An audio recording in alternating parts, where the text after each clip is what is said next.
Hello everyone, welcome to GIS Man. I'm Miles Lee. Today we will continue to talk about some FME topics, and in this video I'm going to show you a very useful FME design pattern that I use quite often in my daily project. It can reduce you a lot of redundant FME transformers, and it can also make your workbench much simpler and clean. So let's get started. I call it ETOR, which means the geometry extraction, the geometry transforming, and then spatial or attribute operations, and the geometry recovery. The essential parts will be the geometry extractor and the geometry replacer.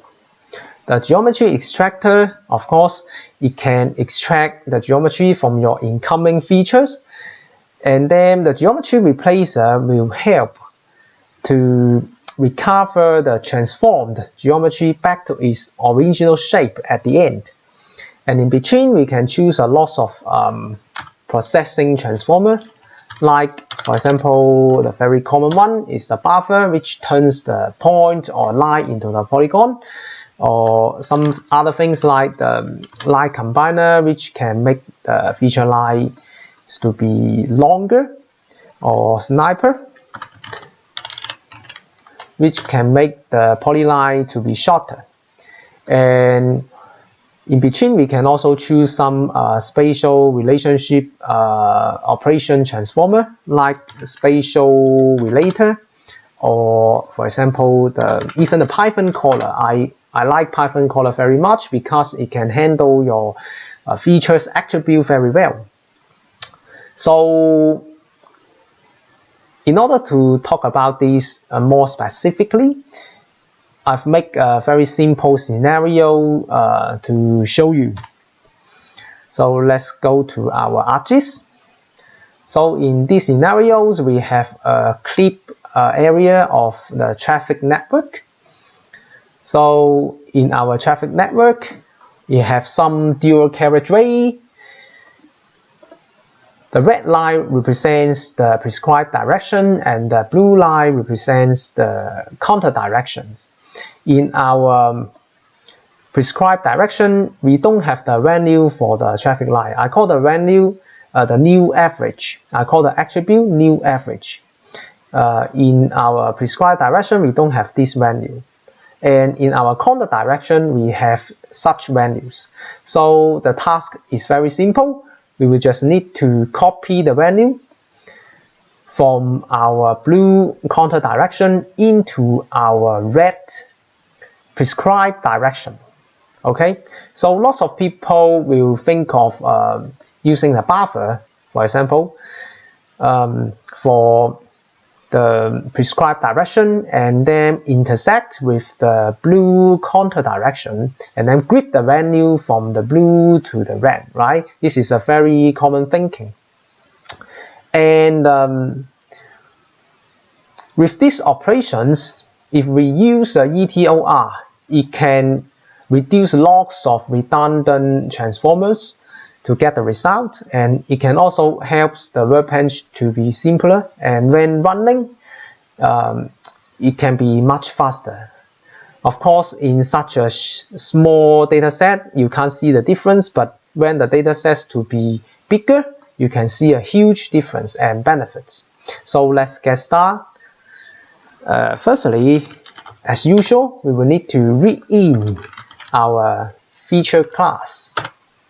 You will need to have 2 feature readers, or even 1 is okay, but to be more clear, I will use 2 feature readers.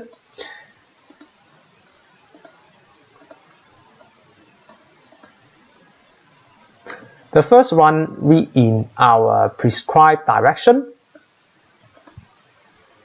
Okay.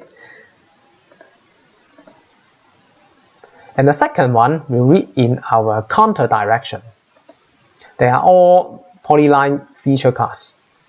Okay, so in our solution, we will need to make a buffer for our prescribed direction and have intersect with our blue contour line direction. So we will need to do that with the buffer.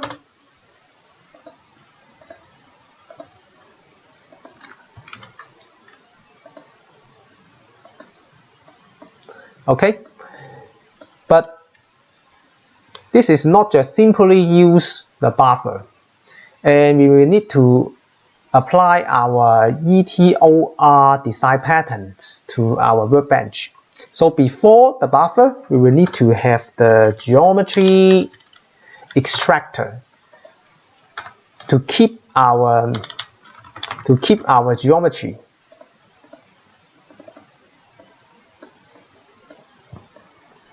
So the geometry extractor will extract the geometry from our incoming features and turn it into the binary. And this will be used in the final geometry replacer to recover the geometry. Okay, and after this, we will need to have the spatial operation transformer, the spatial relator. Now we're coming to this part.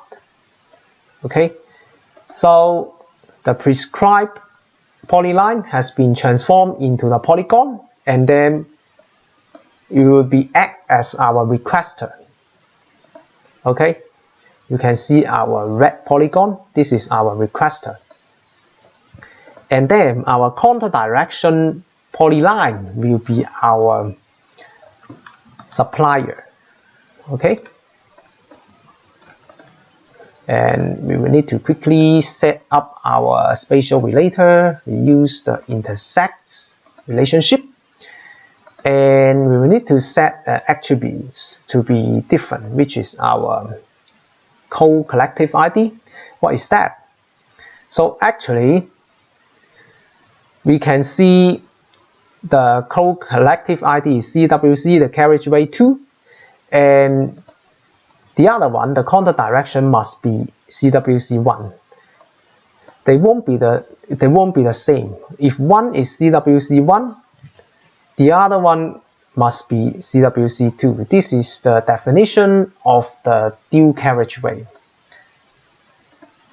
Okay, so we will need to make the attribute of these to be different, and we can generate a list or merge attributes.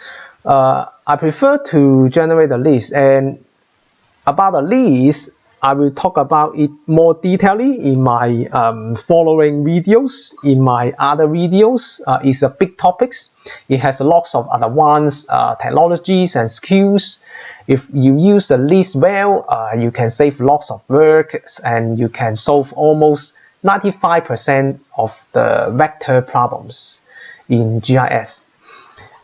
So yeah, we just right here, we just call it obtain supplier. Okay, so currently the polygon intersect with the polyline, and then we put the polyline into the list. The polygon holds the list. Okay, the polygon holds the list. So after this, we will need to do some attribute features operations with our PythonCaller. Again, about how to use the PythonCaller, especially how to use the PythonCaller with the list, is a big topic. I will talk about it in my next video, probably. If you use it well, I promise you can solve lots of problems, even some very complex issues. Okay, but today this is not our focus. We will focus on the ETOR design pattern. This is also the prerequisite for some later videos. So let's write something for our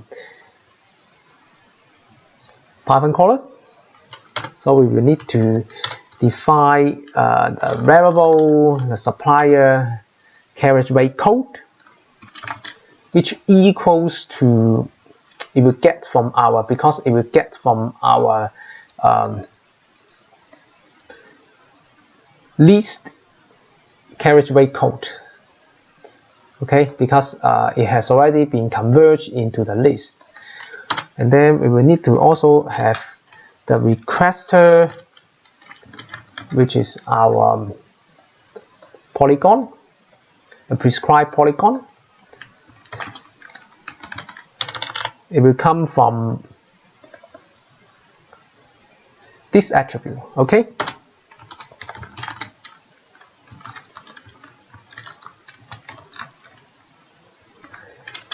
And we also need to grep the supplier's value, which is our contour directions value.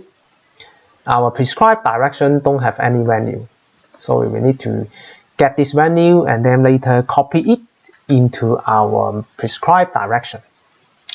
So this is also coming from the list because our contour direction polyline has already been converged into the list. Okay, and then we will need to have if-else condition to make sure that, to make sure that our requester, which is our prescribed direction, has a different coverage rate code with our contour directions. Okay.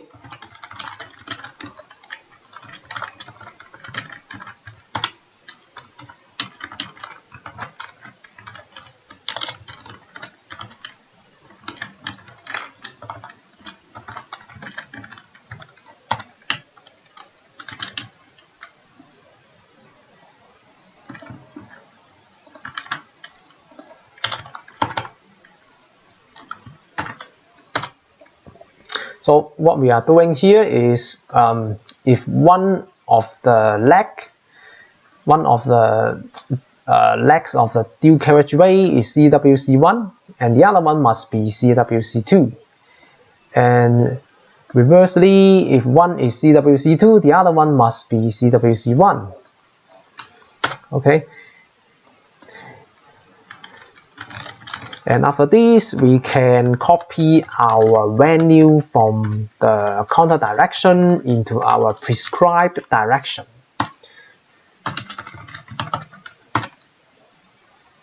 The value is right here. We just script it from our supplier, which is our contour direction. Okay, so after that, we will just output our feature.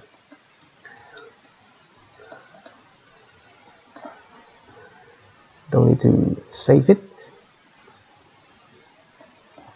So this step has already been implemented. Now we're going to the final step of the ETOR, which is the geometry recovery. Because now if we use the feature writer, for example, to write our feature class, one is the polyline, the other one is the polygon, and then we will need to recover the polygons back to the polyline. The polygons is going to the requester, and the output is also following the requester shape, which is a polygon. So we will need to use the geometry replacer and use our store binary codes for the extract geometry to recover the geometry back to its original shape.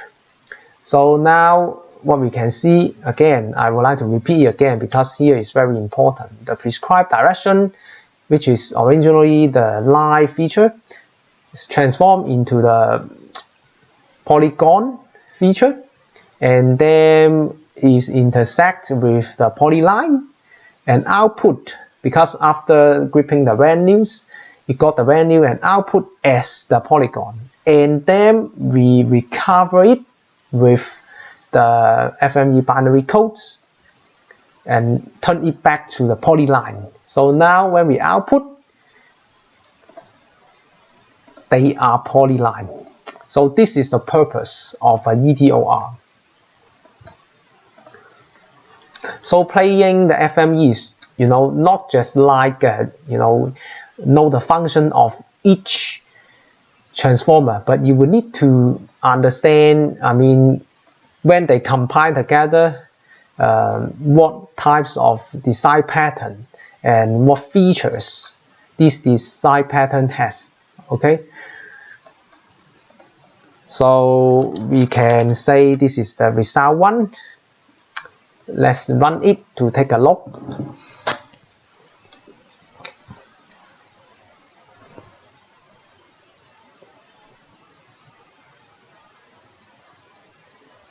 It's done.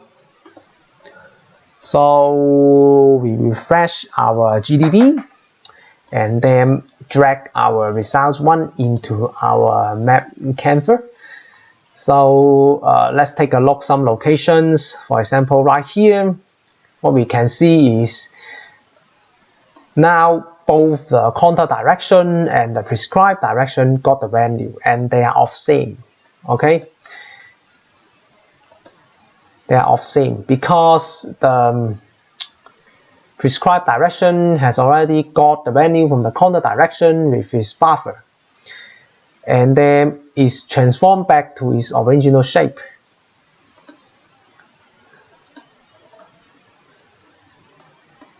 Okay, this is the purpose and this is the benefits of the ETOR design pattern, which can help us to use the transform geometry and then turn it back to the original geometry. So some people say if we don't use this form, if we don't use this design pattern, what can we do? So if we don't use that, we will need to write a lot more things, and in addition, the times to run the process will be much longer. Of course, the small data set you can't see difference, but when the data set grows bigger, or even the millions or tens of millions of records in our real projects, you know, like this kinds of real projects, you can see, I mean, it really matters. So if we don't use the ETOR, what we need to do is to have the feature merger to help to recover the geometry back to its original one, and at the same time get the new value, get the new traffic volume. So if we don't, for example, if we don't use this, what we are going to do is to use a feature merger to join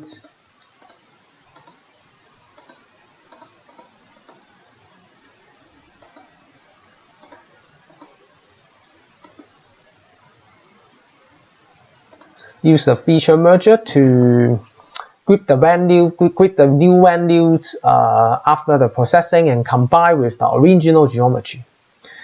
Okay, we need to set up these kinds of things as well.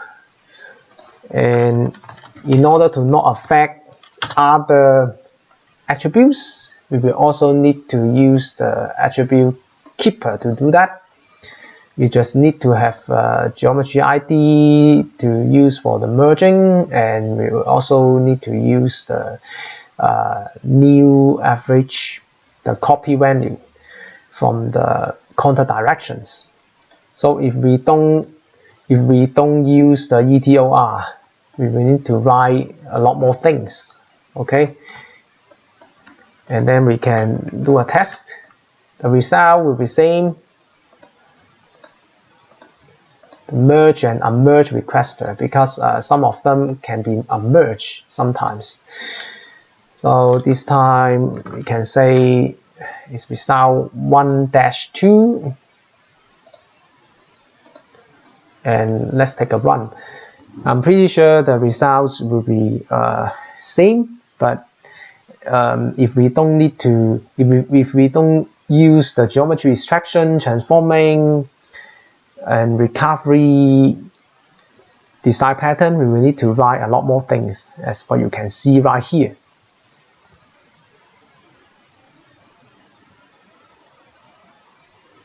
Okay, so let's take a look at these results.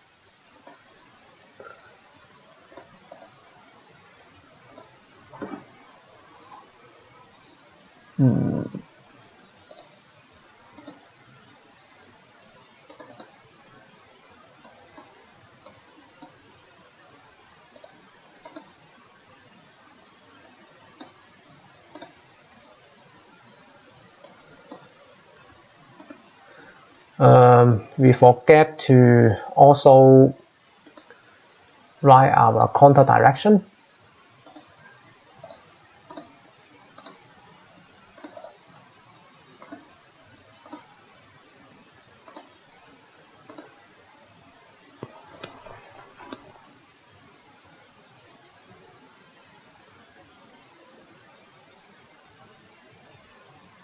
So you can see the ETOR really helps us to reduce these kinds of redundant steps, and the running speed is also different. The ETOR design pattern is much faster in big data sets.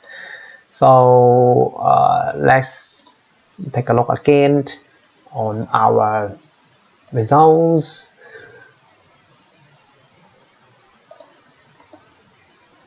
It's exactly the same. Yeah, you see, it's 1945, exactly the same. 626, exactly the same for both contour direction or the prescribed direction. Okay.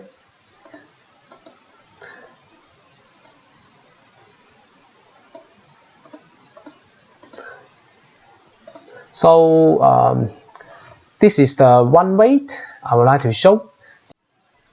So thanks for watching this video. In the next video, I will use another scenarios to talk about how to extract and transform the geometry and hide the geometry in the list. And I will also talk about how to explode the list transform geometry after some spatial operations and attributes calculations. And finally, apply the ETOR design pattern to restore the transformed geometry back to its original geometry. This technique is very useful and is commonly used in many projects. So if you are interested, please stay tuned. Hopefully see you next time. Bye.